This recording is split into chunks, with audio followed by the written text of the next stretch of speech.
जय श्री राम, जय श्री कृष्णा, राधे राधे। श्री जी चैनल में आज सभी श्रोताओं और सखियों का हार्दिक अभिनंदन है।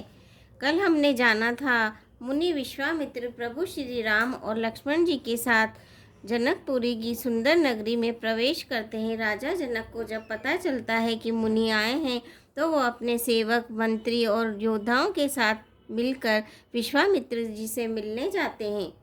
आगे चलते हैं। संग सचिव सुचि भूरि भट भुसुरवर गुरु ज्ञाति चले मिलन मुनि नायक ही मुदित राव एहि भांति। तब उन्होंने पवित्र हृदय के ईमानदार स्वामी भक्त मंत्री, बहुत से योद्धा, श्रेष्ठ ब्राह्मण, गुरु शतानंद जी और अपनी जाति के श्रेष्ठ लोगों को साथ लिया और इस प्रकार प्रसन्नता के साथ राजा मुनियों के स्वामी विश्वामित्र जी से मिलने चले।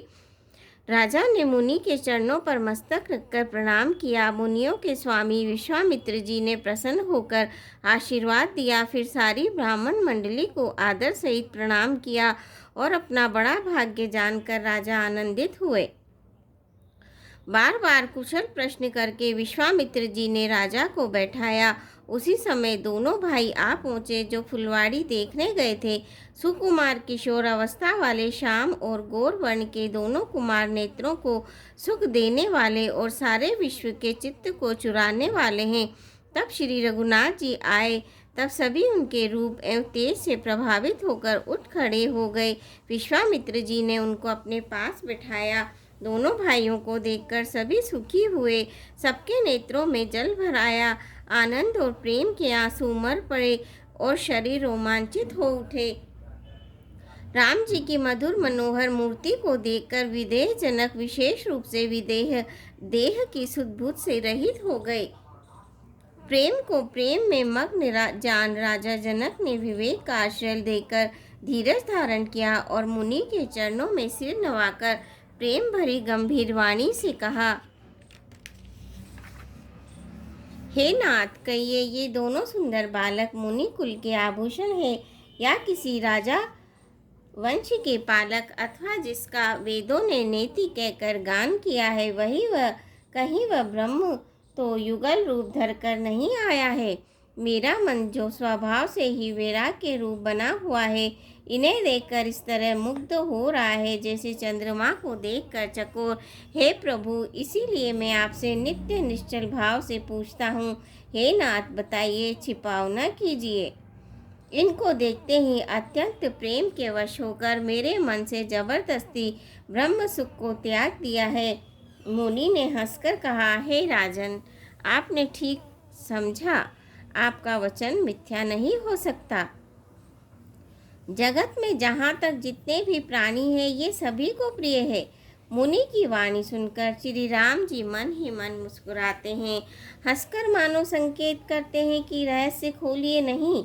तब मुनि ने कहा, ये रघुकुल मणि महाराज दशरथ के पुत्र हैं। मेरे हित के लिए राजा ने इन्हें मेरे साथ भेजा है। ये राम और लक्ष्मण दोनों श्रेष्ठ भाई, रूप, शूल, शील और बल के धाम हैं। सारा जगत इस बात का साक्षी है कि इन्होंने युद्ध में असुरों को जीतकर मेरे यज्ञ की रक्षा की है। राजा ने कहा, हे मुनि, आपके चरणों की दर्शन कर मैं अपना पुण्य प्रभाव कह नहीं सकता।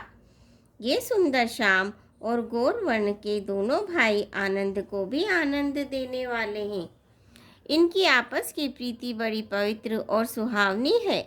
वह मन को बहुत भाती है पर वाणी से कही नहीं जा सकती। विदेह जनक जी आनंदित होकर कहते हैं, हे नाथ, सुनिए, ब्रह्म और जीव की तरह इनमें स्वाभाविक प्रेम है। पुनि पुनि प्रभु चितव नर नाऊ, पुलक गातुर अधिक उछाऊ। राजा बार बार प्रभु को देखते हैं, दृष्टि वहाँ से हटना ही नहीं चाहती। प्रेम से शरीर पुलकित हो रहा है और हृदय में बड़ा उत्साह है। फिर मुनि की प्रशंसा करके और उनके चरणों में सिर नवाकर राजा उन्हें नगर में लिवा चले। एक सुंदर महल जो सब समय सभी ऋतुओं में सुखदायक था, वहाँ राजा ने उन्हें ले जाकर ठहराया। तदंतर सब प्रकार से पूजा और सेवा करके राजा विदा मांगकर अपने घर गए। रघुकुल के शिरोमणि प्रभु श्री राम जी ऋषियों के साथ भोजन और विश्राम करके भाई लक्ष्मण समेत बैठे। उस समय प्रहर भर दिन रह गया था। लक्ष्मण जी के हृदय में विशेष लालसा है कि जाकर जनकपुर देख आएं, परंतु प्रभु श्री राम जी का डर है और फिर मुनि से भी सकुचाते हैं, इसीलिए प्रकट करने में कुछ कहते नहीं, मन ही मन मुस्कुरा रहे हैं। अंतर्यामी श्री राम जी ने छोटे भाई के मन की दशा जान ली। तब उनके हृदय में भक्त वत्सलता उमड़ आई। वे गुरु की आज्ञा पाकर बहुत ही विनय के साथ सकुचाते हुए मुस्कुराकर बोले, हे नाथ, लक्ष्मण नगर देखना चाहते हैं, किंतु प्रभु आपके डर और संकोच के कारण कुछ नहीं कहते। यदि आपकी आज्ञा पाऊं तो मैं इनको नगर दिखलाकर तुरंत ही वापस ले आऊं। यह सुनकर मुनीश्वर विश्वामित्र जी ने प्रेम सहित वचन कहे, हे राम, तुम नीति की रक्षा कैसे न करोगे? हे तात, तुम धर्म की मर्यादा का पालन करने वाले और प्रेम के वशीभूत होकर सेवकों को सुख देने वाले हो। सुख के निदान दोनों भाई जाकर नगर देखाओ। अपने सुंदर मुख दिखलाकर सब नगर निवासियों के नेत्रों को सफल करो। सब लोगों के नेत्रों को सुख देने वाले दोनों भाई मुनि के चरण कमलों की वंदना करके चले। बालकों के झुंड इनकी अत्यंत शोभा देखकर साथ लग गए। उनके नेत्र और मन इनकी माधुरी पर लुभा गए।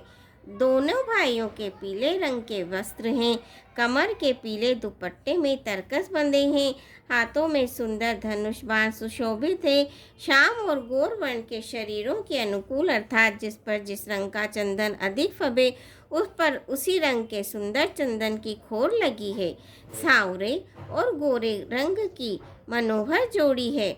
सिंह के समान पुष्ट गर्दन, गले का पिछला भागे विशाल भुजाएं हैं। चौड़ी छाती पर अत्यंत सुंदर गजमुक्त की माला है। सुंदर लाल कमल के समान नेत्र हैं। तीनों तापों से छुड़ाने वाला चंद्रमा के समान मुख है। कानों में सोने के कर्ण फूल शोभा दे रहे हैं और देखते ही देखने वाले के चित्त को मानो चुरा लेते हैं। उनकी चितवन दृष्टि बड़ी मनोहर है और भुएं तिरछी एवं सुंदर है। माथे पर तिलक की रेखाएं ऐसी सुंदर है मानो मूर्तिमती शोभा पर मुहर लगा दी गई है। रुचिर चोतनी सुभग सिर में चक कुंचित केस, नख सिक सुंदर बंधु दो, शोभा सकल सुदेश। सियापति रामचंद्र की जय, पवन पुत्र हनुमान की जय। मंगल भवनीय मंगल हारी, दबौ सुदशरथ अजर बिहारी।